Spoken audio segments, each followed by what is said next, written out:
Dana got asked about Vitor and De La Hoya, and Dana said, I pray that Vitor knocks him out and viciously. And by the way, I like Dana. I respect fight promoter Dana. I don't know that that's my favorite Dana anymore. I look forward to Fridays. Dana's doing this new thing where he's a food critic. He's breaking down food. And it's not like high-end fancy cuisine, or at least not all. I mean, I watched one 2 weeks ago. First off, he starts the thing out and he says, Happy effing Friday, everybody. I don't know why you have to put the effing in. Like, why can't it just be Happy Friday? Why has it got to be Happy effing Friday? But only Dana can make poetry out of words like that. At any rate, he's going to go down. He generally does it right there in the UFC. The chef makes something and they do the camera on it. And Dana takes a bite. The whole thing's fun. It's just fun. It's a nice escape, by the way, to not always have to be talking about the punches and the kicks. It's really good at doing it. But the one that I'm referring to, a couple effing Fridays ago, he leaves campus and he goes down to some shop and they make a burrito out of cotton candy.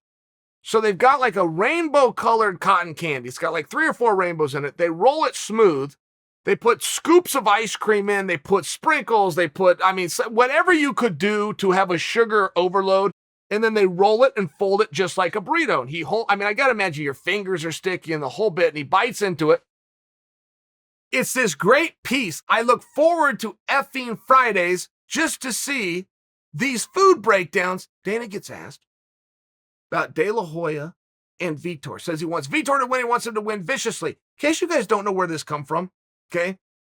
A number of years ago, De La Hoya decides that he's going to get into the MMA business. He's going to be a direct competitor of Dana's. He grabs 2 Hall of Famers in the forms of Tito and Chuck, 2 guys that Dana used to manage, puts them at the top of the bill. Now, everything was wrong.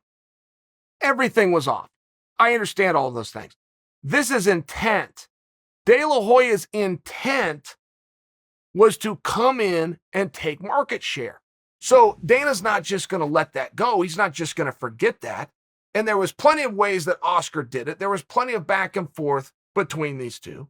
But it hasn't been forgotten. I'm just reminding you, in case you're wondering where this comes from, that's where it comes from. I'm not sure that Oscar wasn't striking back, though, because it was all right in line when Dana was talking about getting Zuffa boxing up and running.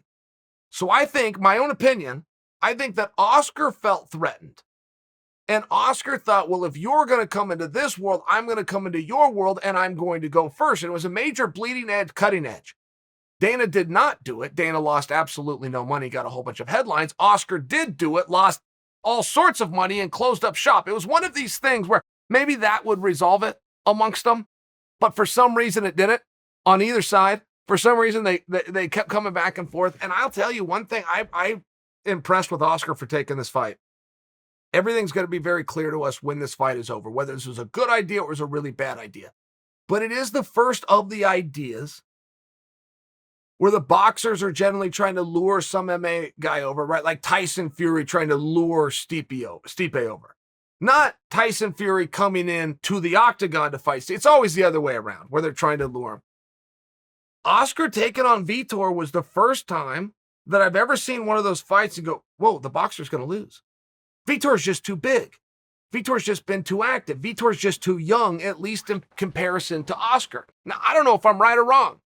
I've seen a little bit of footage of Oscar in the gym. He's as slow as molasses going uphill, and he is grossly overweight for what Oscar used to be. He's also agreed to the fight at like 175 pounds, or is 185 pounds. It was something that would be the highest Oscar had ever competed at, but the lowest that Vitor's been in a meaningful period of time. There was something about that. And just as I follow Oscar over the years, and I've followed him since the Barcelona Olympics in 1992, he personally really believes in weights. I mean, that's just a personal thing. I never got into it. When I became a fan of the sport of MMA or thought I was going to get into it, they weren't even weighing guys in. Then when I did get into the sport, we agreed upon weight classes, but I was in my 4th fight before I ever saw a scale. The announcer would announce weights and all. We never once got onto a scale. My 4th fight until we ever got on a scale. It was just one of those things where I was brought into it differently, but I have followed Oscar, and Oscar really does care about weight. All the way down to half pound. If it's 136 and a half, Fitz won 48.5. I'm only bringing that to you because he's breaking some of his own rules. He was very desperate for a fight, apparently, and he made some real concessions. Now, who's the better, Oscar? I get it. Oscar's a special talent. Does he still have it? It's just one of these things where that fight, I don't despise it. I never did. And there's a part of me, regardless of outcome, I did appreciate that Oscar agreed to it.